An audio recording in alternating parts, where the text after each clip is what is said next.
नाज़रीन, सांगड़ से खबर शामिल करते हैं। सांगड़ के मुख्तलिफ किनारों पर मुख्तलिफ मकामात पर नौजवान शदीद गर्मी में नहाते हुए डूब कर मर जाते हैं, जिनकी तादाद 2 दर्जन से जायद हो चुकी है। जिसके बाद इंतजामिया किनार पर नहाते पर दफ़ा 144 नाफिज करके पाबंदी लगा देती है। ताहाल इस पर अमल दरामद कराने के लिए ना ही अब तक इंतजामिया संजीदा है और ना ही नौजवान इस पाबंदी को मनाने को तैयार हैं। हमारे नुमाइंदा अशफाक सलहरी शदीद गर्मी में एक किनार पर मौजूद हैं। क्या सूरत हाल है बता रहे हैं।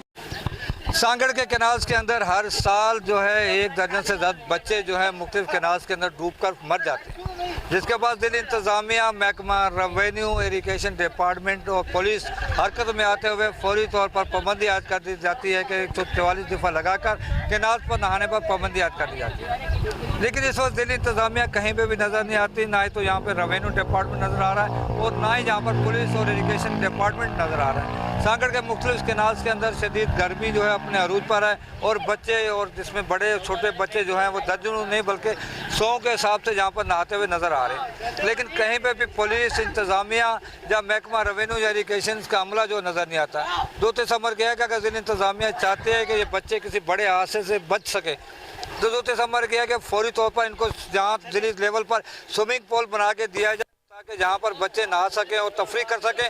और अगर इस तरह से ना किया गया कल को कोई बड़ा हादसा रूनुमा हो सकता है, जिसकी जिम्मेदारी जहाँ के पुलिस, रेवेन्यू, इरिगेशन और जिला इंतज़ामिया पर होगी। कैमरा टीम के साथ इशफाक सुलैरी, सांगड़।